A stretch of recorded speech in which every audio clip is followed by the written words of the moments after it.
kami pergunakan beribadah, bersekutu, memuliakan nama-Mu. Bahkan kami mau pilih bagian yang terbaik seperti Maria. Kami mau duduk mendengar sabda firman-Mu. Lewat firman-Mu kami mendapatkan kekuatan. Lewat firman-Mu kami mendapatkan perubahan hidup. Kami hidup bukan saja dari roti, makanan, minuman, tapi dari setiap benih firman-Mu. Oleh karena itu Bapa, berkati firman-Mu hari ini. Berkati kami semua yang ada. Kami dilawat dan diberkati lewat firman-Mu. Dalam nama Tuhan Yesus, haleluya, amin. Ya, hari ini saya bisa menjumpai Bapak Ibu semua dalam keadaan yang sehat. Ada baik-baik semua. Hari ini pada yang lain liburan ke Bandung, ada yang ke Puncak. Tapi hari ini kayaknya kita gara-gara 17-an nih, jadi kita ada di sini. Merdeka. Harus kita merdeka ya. Kita bersyukur kepada Tuhan bahwa Indonesia sudah 78 tahun sudah merdeka.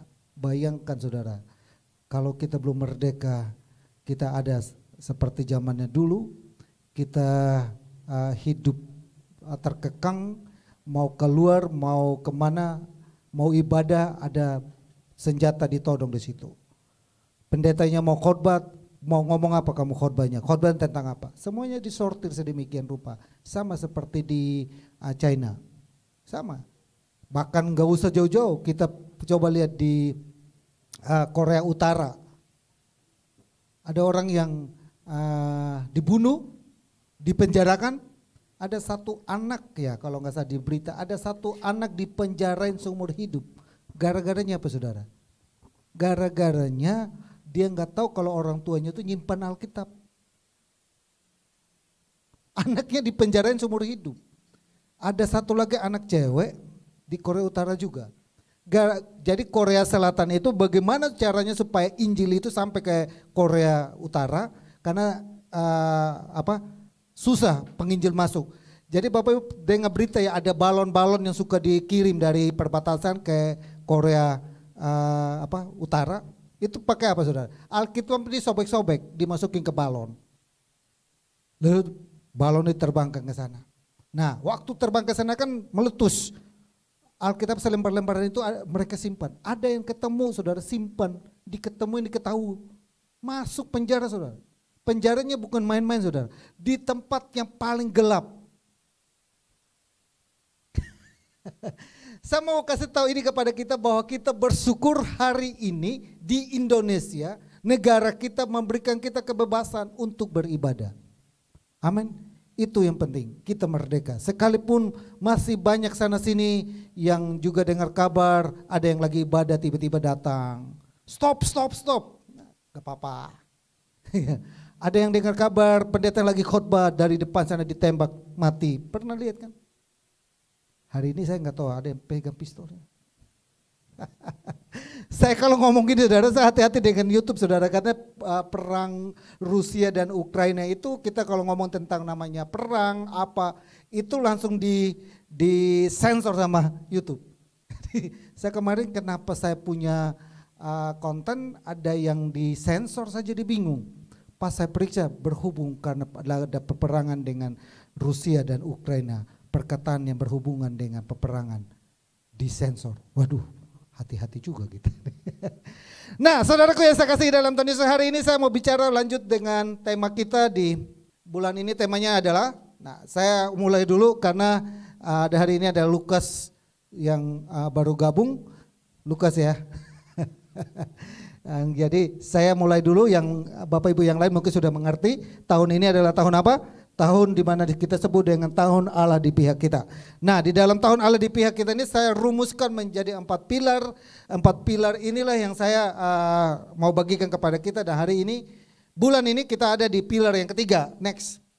4 pilar ini apa saja saudara? Nah, ini ayatnya, ayat dasar kita di Roma 8 ayat 31. Ini ayat tema kita. 1 tahun kita hafalin ayat. Sudah 8 bulan saya ngomong ini ayat.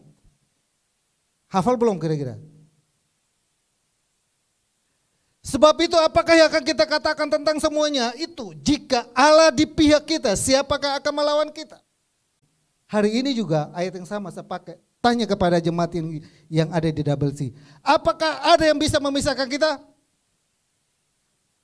Ada berapa? Ada 2. Yang pertama, ya. Yang kedua, tidak. Nah, kita kalau jawab itu kita berdasarkan ayat. Karena ini gereja. Lalu saya pendeta. Jadi semuanya kutipannya ayat. Ya, jadi kita patokannya situ dulu ya. Kita nggak usah jawabannya berdasarkan sosiologi, nggak usah dulu. Ini kan kita di gereja dan saya pendeta. Nah, ya dari mana saya jawabnya? Apakah yang akan memisahkan kita? Ya, jawabannya ya adalah gini saudara. Ada 2 jawaban ya dan tidak. Next, ya itu ini saudara. Saya rumuskan begini. Ya itu berdasarkan ayat Roma 8:35. Kita temukan ada 7 perkara yang bisa memisahkan kita dari kasih Kristus. Tapi saya pernah juga menguraikan kepada kita, 7 ini juga bisa menjatuhkan kita, bisa menggagalkan kita. Tapi selama kita ada dalam Yesus, maka dikatakan 7 kali orang benar itu jatuh, 7 kali juga Tuhan datang mengangkatnya. Amin. 7 kali juga dia bangkit kembali, 7 kali juga dia semangat kembali. Banyak perkara yang bisa membuat kita jatuh. Tapi sebenarnya dalam ayat ini, konteks ayat ini, Paulus sebenarnya sodorkan tentang apa saudara? Berikutnya, jawaban yang Paulus pakai di sini. Saudara. Jadi pertanyaan itu lalu Paulus memberikan jawabannya atas pertanyaan yang tadi dia tanyakan. Di ayat 38 dan 39, atau kuasa-kuasa baik yang di atas ataupun yang di bawah ataupun sesuatu makhluk lain tidak akan dapat memisahkan kita dari kasih Allah. Amin. Gak ada yang bisa dapat memisahkan kita dari kasih Allah. Selama kita masih mau melekat kepada Tuhan, kita memberikan diri kita untuk dipegang oleh Tuhan. Pertanyaannya kita adalah, kenapa tidak ada yang bela kita? Masih ingat ya, Tuhan membela kita dengan cara, saudara tahu, masih ingat? Dia sebagai imam di surga sana berdoa supaya iman kita tidak gugur. Yang kedua, dia sebagai pembela kita, dia mengirimkan Roh Kudusnya menemani kita dalam kehidupan kita di dunia ini. Yang ketiga, dia sebagai pembela apa? Ada begitu banyak saksi iman yang menyaksikan bahwa kita menjadi orang benar. Dan itu dikirimkan. Dan kita harus sampai kepada yang ketiga, ada dalam Yesus. Kenapa dia tidak bisa memisahkan kita? Karena kita ada dalam Yesus. Ya, saya sudah uraikan itu, pentingnya kita ada dalam Yesus. Karena Yohanes mengatakan bahwa di luar Yesus kamu tidak dapat berbuat apa-apa. Berikut, coba. Dan minggu lalu saya sudah uraikan ini. Ya, saya sudah uraikan ini, ayat ini, 8 ayat 39. Yang ada dalam Kristus Yesus Tuhan kita. Inilah alasannya kenapa tidak ada yang bisa memisahkan kita. Karena kita ada dalam Yesus Tuhan kita. Dan sesi part 1, ya pertama, yang minggu lalu saya uraikan, ada 5. Next, ada 5 sarana yang Tuhan pakai supaya kita tetap ada dalam Yesus. Ada 5 sarana yang Tuhan mau supaya kita sarana ini jangan sampai hilang dalam kehidupan kita. Sarana inilah yang menopang kita dan membuat kita harus tetap ada dalam Tuhan. Sarana yang pertama apa saudara? Next. Sarana yang pertama masih ingat? Saya sebut dengan apa? Jalan keselamatan. Yohanes 3:16 itu adalah tentang jalan keselamatan. Yohanes, akulah jalan kebenaran dan hidup, tidak ada seorang pun sampai kepada Bapa kalau tidak melalui itu jalan keselamatan. Yohanes 3:16 itu karena begitu besar kasih Allah akan dunia ini sehingga ia mengaruniakan anak yang tunggal. Nah, coba kita perhatikan jalan keselamatan itu. Ini ayatnya. Oke, saya lewatin aja dulu karena kita kemarin saya sudah uraikan itu. Lalu ini, keselamatan itu dimulai dari anugerah, iman dan ketaatan. Ya, keselamatan itu dimulai dari anugerah, iman dan keselamatan. Tuhan sudah menyerahkan dirinya, anugerahnya itu sudah sediakan, tiket pesawat yang sudah siapkan, sudah dibeli dan harganya lunas, nggak usah perlu dicicil. Engkau mau ke Singapura, tiketnya sudah dibeli. Engkau mau ke mana nih? Yang suka liburan, tiketnya sudah dibeli dan harganya sudah lunas. Yang perlu yang dilakukan oleh kita adalah beriman, pergi dan ngambil itu barang. Amin. Yesus sudah tebus keselamatan itu buat kita. di atas kayu salib dan sudah selesai. Yang perlu dilakukan adalah kita percaya kepada Yesus dan bukan hanya percaya kepada Yesus, tapi kamu pun taat kepada Yesus. Tuhan bilang pergi untuk ngambil, kita pergi ngambil. Kalau kita tidak pergi untuk ngambil, ya sudah, tiketnya hangus. Maka peristiwa seperti Nuh, pintunya sudah ditutup. Begitu pintunya ditutup, datang ketok-ketok. Tolong buka, kan kirim air bah. Sampai menutupi semua, renang-renang, yang jago-jago renang. Lu renang 1 hari di laut bisa enggak? Ya kan? Tiba-tiba datang ketuk itu perahu. Nuh tolong buka, Nuh tolong buka. Nuh bilang apa? Kalau Tuhan sudah menutup, saya tidak bisa membuka. Sebaliknya kalau Tuhan sudah membuka, saya tidak bisa menutup. Yang menutup pintunya Tuhan sendiri. Pintu keselamatan 1 kali kelar ditutup. Waktu ditutup, kita teriak-teriak minta tolong, udah gak bisa. Hari ini adalah kesempatan itu. Amin. Berikutnya adalah saudara, dari, saya mungkin cepat karena minggu lalu kita sudah ini, darah Yesus. Nah, darah Yesus itu diperoleh dengan apa? Ada 2 cara memperoleh darah Yesus. Ya, next. Udah lewat baptisan air dan juga lewat perjamuan kudus. Jadi saya yang belum dibaptis, hampir semua sudah dibaptis. Ada yang belum dibaptis ya? Sudah semua ya? Dan juga lewat perjamuan kudus. Untuk itu saya berharap supaya Bapak Ibu yang menyaksikan nonton juga, kalau belum dibaptis hubungi saya. Bapak Ibu juga kita memperoleh darah Yesus melalui perjamuan kudus. Sebulan sekali saya berharap kepada jemaat di sini untuk kita ikuti. Jangan sampai lewatin yang namanya perjamuan kudus. Karena itu adalah sarana dari Tuhan. Menyediakan itu supaya kita tetap ada dalam Yesus. Minggu lalu saya sudah uraikan itu. Berikutnya, dasar ayatnya mungkin dilewatin. Kita sampai ke bagian yang ketiga. Ini. Sarana yang ketiga adalah pembasuhan kaki. Yohanes 13 ayat 8, Yohanes 13 ayat 14 sampai 15. Nah, saudara yang sakit, sini hampir semua sudah pembasuhan kaki. Ada beberapa yang belum pembasuhan kaki, nanti tahun depan saya usahakan untuk kita lakukan pembasuhan kaki. Nah, saya mau kasih tahu kepada kita, sarana pembasuhan kaki itu pentingnya sebagaimana, seperti apa? Apakah itu penting, apakah itu benar-benar urgent, atau apakah itu sesuatu yang dahsyat atau hebat, atau sama seperti memiliki kuasa seperti baptisan, memiliki kuasa seperti perjamuan kudus dan lain sebagainya? Iya. Kenapa? Kita baca dulu ayatnya. Yohanes pasal 8 ayat yang pasal yang ke-13 ayat yang ke-8. Kata Petrus kepadanya, engkau tidak akan membasuh kakiku sampai selama-lamanya. Jawab Yesus, jikalau aku tidak membasuh engkau, engkau tidak mendapat bagian dalam. Penting gak?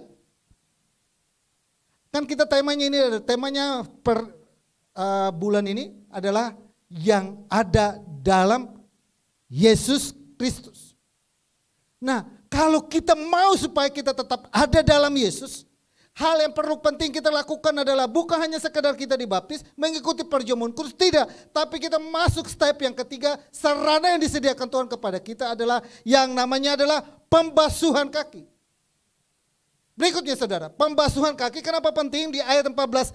Jadi jikalau aku membasuh kakimu, aku yang adalah Tuhan dan gurumu, maka kamu pun wajib saling membasuh kakimu. Wajib saudara. Pembasuhan kaki itu wajib. Ya. Karena Tuhan mau supaya kita benar-benar bersih, benar-benar mendapat satu sarana yang disediakan Tuhan supaya kita hidup berkenan di Tuhan, di mata Tuhan. Yang ayat ke-15, sebab aku telah memberikan suatu teladan kepada kamu supaya kamu juga berbuat sama seperti yang telah ku perbuat kepadamu. Tuhan memberikan teladan kepada kita untuk kita ikuti. Kalau kita ngaku adalah saya mengikuti Tuhan Yesus, Tuhan Yesus melakukan pembasuhan kaki, maka kita pun melakukan pembasuhan kaki. Nah, saya catat di sini, pembasuhan kaki itu ada 2. Ya, ini. Yang pertama adalah pembasuhan kaki itu berkaitan dengan namanya sakramen, wajib. Sakramen itu sama seperti baptisan air. Itu perjamuan kudus itu sakramen. Tiap bulan kita lakukan. Nah, baptisan air itu Ada satu yang namanya sebagai sakramen, ada yang satu sebagai pengajaran. Nah, saya mau jelasin kepada kita, sakramen itu seperti apa? Kita lakukan pembasuhan kaki sekali untuk selamanya. Ya, jadi yang sudah pernah kita retret kemarin yang sudah lakukan itu sekali. Tapi yang pengajaran itu apa? Kan ada banyak gereja yang setiap tahun melakukan pembasuhan kaki. Di gereja tertentu ya. Tiap tahun kan dia melakukan pembasuhan kaki. Dia tahun lalu dia udah basuh kaki, tahun ini dia basuh kaki lagi. Kalau saya mau coba untuk belah menjadi dua. Yang satu itu adalah wajib yang kita lakukan, itu sekali selamanya. Yang satu itu saling membasuh kaki, itu kasusnya gini saudara. Kalau Bapak Ibu punya persoalan, misalnya suami istri, ribut suami istri. Lalu ujung-ujungnya sampai di mana saudara? Nanti kelas pranikah itu saya kasih rentetan konflik itu mulainya dari mana tingkatannya. Tapi ujung final terakhir itu biasanya sampai di mana? Perceraian. Ini kita ngomong suami istri dulu ya. Ujung paling terakhirnya ada perceraian. Di akhir seperti perceraian itu sama seperti kemarin kalau nggak artis, salah satu artis yang lagi viral juga, mereka sudah cerai. Tapi ketika mereka berdua mau rujuk kembali lagi, maka mereka harus melakukan basuh kaki yang namanya pengajaran. Sekalipun mereka pernah dibasuh kakinya, tapi ketika mereka ribut lalu mereka mau dirujuk kembali lagi, mereka dibasuh kaki lagi. Dan yang membasuh bukan pendeta. Kalau yang ini, yang pertama yang melakukan itu pendetanya. Gembala yang melakukan dan wajib semua. Tapi yang kedua, mereka saling membasuh kaki. Nangkap ya? Ngerti ya Bapak Ibu ya? Yang kedua, mereka itu saling membasuh kaki. Itu kita ngomong suami istri. Karena suaminya melepaskan pengampunan buat istrinya, istrinya pun melepaskan pengampunan buat suaminya. Mereka berdua saling membasuh kaki. Sama seperti kita saudara dengan satu yang lain, kakak adik ribut. Orang tua dengan anak ribut. Tapi ketika mereka mau diselesaikan dalam hubungan mereka supaya dipulihkan kembali, mamanya membasuh kaki anaknya, anaknya membasuh kaki mamanya. Kakaknya membasuh kaki adiknya, adiknya membasuh kaki kakaknya. Itulah yang saya mau tekankan kepada kita. Kenapa pentingnya? Karena kalau Bapak Ibu perhatikan, next berikutnya ada gini saudara. Ada 3 alasan kenapa kita melakukan itu. Supaya kita mendapat bagian dalam Yesus. Amin. Supaya kita ada bersama Yesus. Yesus berkata, di mana aku berada, kamu berada di situ. Yesus ada di surga, kita mau mendapat bagian bersama dengan Yesus. Ya sudah kita taati. Sarana yang ketiga. Yang kedua adalah wajib membasuh kaki. Sesuatu yang diwajibkan oleh Tuhan buat kita supaya kita kerjakan, kita lakukan. Itulah yang disebut dengan kita mau ada dalam Yesus.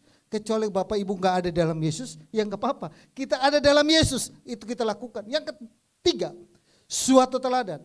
Jadi kita memberikan satu teladan yang baik. Ya, anak-anak itu bisa meniru kita, melihat teladan orang tuanya. Itulah pentingnya basuh kaki. Yang keempat. Ya, yang keempat ya. Yang keempat. Nah ini. Matius pasal yang ke-16 ayat 18 sampai dengan 19. Gereja lokal. Buat yang baru gabung dan buat kita semua, ini saya tekankan sangat penting. Saya konsen dengan urusan ini. Kenapa? Karena saya mau supaya kita ngerti tentang ini. Yang ada dalam Yesus. Sarana yang disediakan Tuhan, ada baptisan air, ada perjamuan kudus, ada pembasuhan kaki. Ketiga itu kita bisa lakukan tanpa kita juga tidak mau ada di gereja lokal. Pentingnya gereja lokal itu ntar lagi. Jadi saya mau puncakin di sini sudah. Penekanan saya tentang tema-tema tahunan itu saya mau garis bawahi tentang supaya kita ada dalam Yesus. Simon, bahasa kerennya gitu, Simon Petrus. Saya minggu depan ada meeting dengan dia. Ada sesuatu yang terjadi juga buat gereja kita untuk kemajuan. Why not? Saya lakukan. Banyak hal untuk saya pikirkan untuk gereja ini dan saya rasa kita setia saja. Kalau Tuhan sudah mulai bekerja, kita bisa merinding. Kalau Tuhan sudah mulai lakukan banyak hal terhadap gereja ini, kita bisa melihat kehadiran Bapak Ibu di sini. Saya kasih tahu, saya enggak kucuk-kucuk, tapi saya merebut itu di dalam doa saya. Saya enggak terlalu begitu kenal dengan Leni dan keluarga, enggak. Season City itu saudara tahu. Hampir saya bilang, saya kalau ke Season City, saya mau makan gratis jadi saudara. Pakai mampir. Gua nggak enaknya tuh kalau gua habis makan, gratis gitu. Kenapa? Saya jalan gitu sekeliling, tiap kali kita salaman dengan orang. Bapak Ibu harus tahu salaman saya punya kuasa. Saya bilang sama adik saya, kita dua keliling ini barang. Kita keliling, kita doa saja. Kita nggak perlu. Tanya istri saya, ada satu toko, anaknya sekarang jadi WL di salah satu gereja. Dia selalu bawa nama saya bilang jangan bawa nama saya. Saya bisa begini karena Pak Kem. Saya bilang jangan ya, lu bilang ada karena hamba Tuhan, bukan Pak Kem. Datang ke toko saudara, maaf bicara nih. Dia layani tokonya di you know apa ya, hot pen ya. Segini saudara, tank top semua saudara. Saya enggak terlalu banyak menginjil ke dia, enggak terlalu banyak, enggak. Salaman habis selesai pulang, saya doakan. Saya bilang, boleh mampir ke gerejaku? Malu pakai 1 kali, 2 kali, 3 kali. Satu saat mampir dia. Nah lu, kalau lu sudah masuk di kaki di sini, itu Tuhan sudah mau kau ada terus di sini. Jadi saudara, dia bisa bertobat, dia mengajak temannya, bahkan dia menjadi on fire, dia semangat, dia luar biasa. Dia bertumbuh di dia. Lu di situ saja, gak usah ikut saya. Kalau lu sudah bertumbuh di sana, berkembang di sana, silakan. Saya kasih tahu kepada kita, gereja lokal. Kenapa? Berikutnya, ayat yang ke-19. Kepadamu akan kuberikan kunci kerajaan sorga. Oh. Saya baca ayat ini waktu saya mempersiapkan materi ini, saya merinding. Di dalam gereja lokal itu ada kunci yang Tuhan berikan. Amin. Ya, banyak kunci yang Bapak Ibu pakai di rumah kan, kunci buat motor, kunci mobil, kunci rumah, kunci apa. Tapi untuk engkau ada di dalam surga, untuk engkau tetap ada di dalam Yesus Tuhan, engkau harus punya kunci dan kuncinya adalah gereja lokal. Amin. Amin. Kuncinya adalah gereja lokal. Ya, kenapa? Karena ini Tuhan tekankan di ayat 19, kepadamu akan kuberikan kunci kerajaan sorga. Jadi hari ini bahkan dikatakan, apa yang kau ikat di dunia ini akan terikat di surga, dan apa yang kau lepaskan di dunia ini akan terlepaskan surga. Kau ikat apa di bumi ini akan terikat di surga. Kau ikat jiwa-jiwa, di surga sana juga jiwa-jiwa terikat. Amin. Di sini ada kunci yang Tuhan berikan. Berikut, saya cepat supaya kita sampai ke bagian yang kelima. Nah ini, ada 3 kekuatan gereja lokal. Yang pertama adalah karena gereja lokal itu Tuhan sendiri yang dirikan. Tuhan sendiri yang bangun ini barang. Tuhan sendiri yang mendirikan gereja lokal. Kenapa saya mengajak kita harus tertanam? Karena Tuhan sendiri yang berperkara atas gereja ini. Jiwa-jiwa datang bukan karena kehebatan pendetanya. Kalau Bapak Ibu pergi cari gereja karena pendeta, Bapak Ibu saya kasih tahu salah besar. Jangan landaskan imanmu kepada figur pendeta, tapi landaskanlah imanmu kepada figur Yesus Tuhan. Kalau kau landaskan imanmu kepada pendeta, hari ini kau pindah banyak gereja. Amin. Tapi kau landaskan imanmu kepada Tuhan, maka engkau tetap tertanam di gereja lokal. Siapapun yang khotbah di sini, yang engkau lihat bukan manusianya, tapi yang engkau lihat Tuhannya. Kenapa kita tidak boleh landaskan iman kita kepada pendeta? Karena kalau pendetanya itu sesat, kau ikut sesat. Ya, tapi kalau kamu landaskan imanmu landaskan imanmu di dalam Tuhan. Maka tuntun Bapak Ibu ada di sini.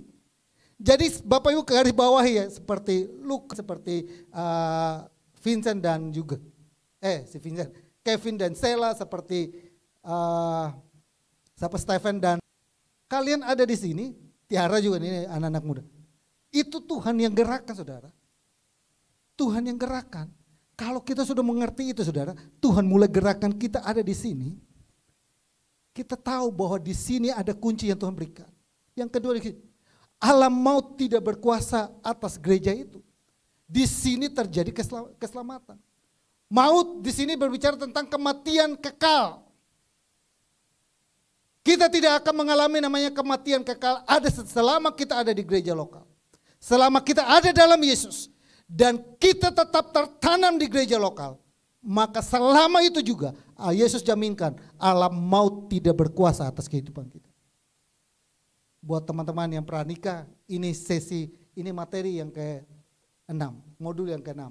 Saya mengajarkan itu di modul yang ke-6. Tapi hari ini saya mengajarkan itu memberikan kepada kita garis besar. Nanti saya akan jelaskan kenapa sih saya harus tertanam dan apa harus saya lakukan, harus sebagaimana supaya saya tetap terus ada dalam gereja lokal. Yang ketiga, ada kunci yang diberikan. Di dalam gereja lokal Tuhan memberikan satu kunci untuk kita membuka kerajaan surga. Bayangkan ya, hebat gak saudara? Amin ya. Kunci kerajaan surga Tuhan berikan buat gereja. Buat Bapak Ibu yang ada di GBI Double C Latu Menten. Hari ini Tuhan kasih kunci itu. Saya adalah jemaat, saya adalah ada dalam Yesus dan saya berjemaat lokal di gereja GBI Double C. Saya punya kunci kerajaan surga. Kunci itu saya bukakan.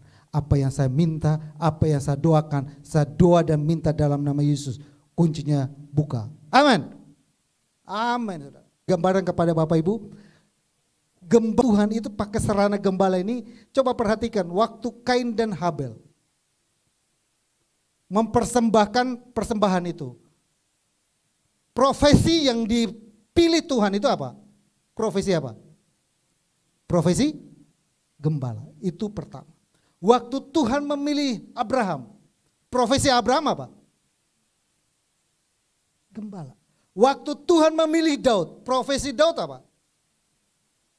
Dan waktu Yesus datang ke dalam dunia, profesinya apa? Aku adalah gembala yang baik. Ini sederhana saudara. Itu benang merahnya ada. Ada pendeta yang sempat viral juga tadi kemarin ada satu teman kirim saya video. Pak, video itu bilang gini. Saya sudah cek di sini, dia bilang. Pergi di Israel, dia bilang. Saya sudah cek di sini.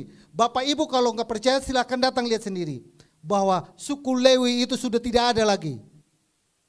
Saya bilang, ini dosennya Yoel ini. Dosennya ya. Dosennya Yoel. Kirim video ya. Saya bilang ini dosen kayak gini-gini ini mesti ketemu murid-murid yang kayak kita ini. Ya, saya punya teman juga gitu. Dia ngajar, dia pikir dia punya ajaran sudah hebat. Kita ke puncak sana. Dia bilang begini, ini materi pelajaran ini camp paling sempurna sudah. Ini paling bagus sudah ada enggak? Gue datang dia, dipaparin gitu. Selesai dipaparin, saya belahin dia. Saya belahin dia satu persatu. Dia melongo. Hah? Kenapa bisa begitu? Pak, apa yang kita kadang gini, kita itu kadang kayak gini. Kita pegang kenal gajah itu seperti kita kayak orang buta. Kita baru pegang dia punya kaki, kita bisa bilang apa? Ini gajah. Kita pegang dia punya leher, dia punya apa? Kuping, kita bilang ini gajah. Gajah itu seperti gini katanya, lebar, terus agak lengkung begini. Kita pegang dia punya mancung apa? Hidungnya, kita bilang itu gajah. Padahal gajah itu tidak seperti itu, ya kan? Terdiri dari kuping, hidung, kaki, perut. Apalagi kita baru kenal dia punya perut, kita bilang itu gajah. Jadi saya mau buka kadang gitu. Kadang ada orang yang dia memberikan pemahaman itu, dia baru lihat satu corong begitu, lalu dia menyimpulkan bahwa itu sudah benar.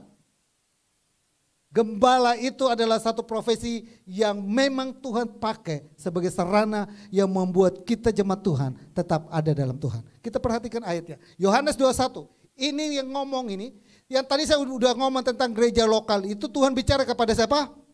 Petrus. Dan sampai kepada Petrus juga ini kata-kata diungkapkan. Ayat ke 15 sampai 17 itu ayat diulangi sampai berapa? Kata ini saudara, gembalakanlah domba-dombaku. Diulangi sampai berapa saudara? 3 kali. Sesuatu Bapak Ibu temukan di Alkitab, kalau diulangin 2 kali sampai 3 kali, itu sesuatu yang apa saudara? Penting dan sangat urgent. Sesuatu yang sangat diperlukan dan dibutuhkan buat orang Kristen. Buat iman kita adalah nama sebut dengan gembala. Gembalakanlah domba-dombaku. Jadi gini saudara, ini jemaat di sini, ini sebagai pendeta, kita ini sebagai pendeta hanya dipercayakan. Ini bukan saya sebagai gembala bukan berarti ini adalah domba-domba saya, bukan saudara. Yang terjadi adalah seringkali kita berpikir bahwa ini adalah domba-domba saya. Padahal Tuhan sendiri, domba itu miliknya siapa? Jemaat itu miliknya siapa? Tuhan. Kami sebagai pemimpin. Nah, apa yang dikatakan berikut, ini lewatin 3 ayat ini. Lewatin 3 ayat ini. Lewatin lagi, ini sampai 3 kali. Bandingkan saudara, kita bandingkan dengan apa yang diungkapkan oleh Petrus sendiri. Ini waktu Tuhan mendirikan jemaat itu Tuhan ngomong sama dia, engkau adalah Petrus, di atas batu karang ini aku mendirikan jemaatku. Dan waktu dia ngomong gereja lokal itu, dia memberikan kunci kepada Petrus. Sekarang Petrus sudah punya gereja lokal. Lalu Tuhan bilang begini, sekarang kau gembalakanlah domba-dombaku. Oke, Petrus bilang, ya saya gembalakan domba-dombaku. Maka dia punya pengalaman. Dia kutip sendiri waktu dia mengembalakan domba-dombanya. Bandingkan 1 Petrus pasal 5 ayat 1 sampai 4. Aku menasihati para penatua di antara kamu. Aku sebagai teman penatua dan saksi penderitaan Kristus yang juga akan mendapat bagian dalam kemuliaan yang akan dinyatakan kelak. Berikutnya, ayat yang kedua. Gembalakanlah kawanan domba Allah yang ada padamu. Jangan dengan paksa, tetapi dengan sukarela, dengan kehendak Allah, dan jangan karena mau mencari keuntungan, tetapi pengabdian diri. Berikutnya ayat yang ketiga, jangan kamu berbuat seolah-olah kamu mau memerintah atas mereka yang dipercayakan kepadamu, tetapi hendaklah kamu menjadi teladan bagi kawanan domba itu. Ayat yang keempat, maka kamu apabila gembala agung datang, kamu akan menerima mahkota kemuliaan tidak dapat layu. Berat gak Bapak Ibu? Berat gak jadi gembala? Nah ini saya ngomong ini gembala sebagai gembala jemaat. Bapak Ibu yang nanti sebagai yang kelas pranikah saya tekankan, kita sebagai suami, kita juga gembala atau istri dan anak-anak kita. Itu juga gembala. Nah ini garis bawahi, ini bukan berarti saya sedang berbicara supaya, itu kan bagiannya Pak Pendeta, saya kan bukan gembala. Enggak saudara. Berlaku gembala kalau kita nanti suatu saat kita punya istri, punya anak, kita menjadi gembala. Apalagi anak-anak komsel, dipercayakan ada yang my group, ya itu belajar seperti itu, seperti gembala. Nah kalau kita belajar teladan gembala, berikutnya adalah, ini saudara. Gembala itu saudara, beberapa prinsip sebagai gembala itu dipilih Tuhan melalui organisasi. Sebagai saya dipilih oleh Tuhan, menyerahkan diri, Tuhan berkara penuh atas kehidupan saya melalui organisasi. Segala sesuatu yang diperlukan gereja ini melalui organisasi, prosesnya saya ikutin. Dan kita dipilih oleh Tuhan. Lalu yang kedua adalah karena panggilan. Ngomong tentang gembala sini, saya ngomong tentang gembala untuk jemaat lokal dulu ya. Itu karena panggilan. Jangan main-main dengan saya lihat dia jadi gembala bagus ya, saya ingin jadi gembala. Kalau bukan panggilan saudara, waktu corona itu membuktikan saudara, yang di mana gembala panggilan dan gembala upahan. Kalau gembala panggilan, dia tetap bagaimanapun situasinya, dia tetap setia. Kalau gembala upahan, begitu datang serangan, kabur dia. Yesus memberikan gambaran di Yohanes pasal ke-15 kalau nggak salah tentang akulah gembala yang baik. Dan akulah pintu kepada domba-domba itu. Ada gembala upahan dan ada gembala yang bukan upahan. Lalu yang berikutnya, tidak mencari keuntungan. Kita buka gereja bukan untuk supaya supaya kita ada untung. Ya, saya ada satu gereja yang namanya terkenal juga dan yang itunya juga terkenal. Waktu pasang baliho, tulisnya apa ya? Iya, tulisnya I am here. Oh, balihonya gede. Pasang fotonya, balihonya gede. I am here. Saya juga waktu mulai gereja, saya pasang juga spanduk saya. We are here. Di sebelahnya dia. Jadi dia punya gereja kan gede kan. Gereja dia udah brand udah gede. Saya sebut Bapak Ibu tahu lah. Jadi waktu dia pasang dia punya spanduk di jalanan. I am here. Pasang fotonya dia spanduk gede. Saya bilang sama tukang pasang foto. Pasang gereja saya di situ juga. Tulis we are here. Saudara, saya diteleponin saudara. Saya diteleponin. Pak Kem tolong turunin spanduk Pak Kem. Atau kami turunkan tim untuk turunin. Pak baca dulu Pak. Ada situ tulis pos PI. Kan di organisasi itu aturan main saudara. Ini logo ini nggak boleh pakai sembarangan saudara. Dengan pajang logo ini nanti ada aturan mainnya. Tapi dia nggak sadar kalau saya tulis di bawahnya pos PI kecil. Diperbolehkan ternyata anggaran dasarnya. Jadi saya dipersoalkan itu urusannya. Semoga kau dengar saya, lihat saya, saksikan saya. Nah saudaraku yang saya kasih hidayah. Terus di jalan baru 3 bulan mereka heboh luar biasa. Wow, mereka panggil musik semua tim lengkap. Musik, WL, singer, nyanyi. 3 bulan dengar tutup. Double C dari awal buka sampai sekarang. Kita tertatih-tatih tapi kita tidak pernah tutup. Amin. Dia tutup. Wow, itu sound systemnya kita kalah ini. Ini Bapak Ibu tahu itu saya pinjam. Ini nih, ini mic ini semua ini saya nggak punya duit untuk beli ini barang juga. Ini saya nggak punya duit beli ini barang. Maka saya pakai hotel supaya pinjam dia punya mic. Keyboard ini saudara, saya nggak punya duit beli keyboard. Keyboardnya berapa saudara? Ini puluhan juta. Duit dari mana? Enggak punya duit. Saya pakai pemain keyboard yang bawa keyboard. Saya pakai pemain keyboard yang bawa keyboard. Ada saudara, Chris. Dia bawa keyboard, jalan. Saya bilang jalan saja. Waktu pertama kali kita perdana 70 orang datang. Wow, semangat. Selesai minggu kedua kita 5 orang. Ini jadi saksi. WL-nya Dev ya, Dev sebagai singernya Dev, singernya 1. WL 1, singer 1, naik nyanyi. Lihat 5 orang nyanyi. Saudara saya kasih tahu, audiens kita untuk memuji Tuhan bukan kepada siapa kita memuji Tuhan, tapi waktu kita berdiri di sini kita nyanyi pun Tuhan. Audiens kita adalah surga dan Tuhan menjadi melihat kita. Tanamkan itu di pikiranmu. Yang menjadi audiens kita waktu kita berdiri di situ untuk memuji bukan karena sini, tapi ada para malaikat, ada Tuhan di surga sana melihat itu dan bersama kita memuji Tuhan. Amin. Lalu yang berikutnya ada menjadi pelayan, hamba, bukan bos. Jadi pendeta itu hamba saudara, bukan bos. Kalau bos beda saudara. Bos jalankan. Kalau hamba dia berikan teladan, dia kerjakan ngikutin, dia ikutin. Maka saudara gereja ini dari segala sesuatu yang ada di gereja ini, mau ngomong apapun, saya hafal semua. Tujuan saya hafal apa? Saya nanti kerjakan, saya tahu step by step. Mau sound system saya hafal, mau multimedia saya hafal, mau ngedit saya hafal, mau susun kursi, mau angkat kursi, mau pikul ini saya angkat. Mau apa lagi saudara?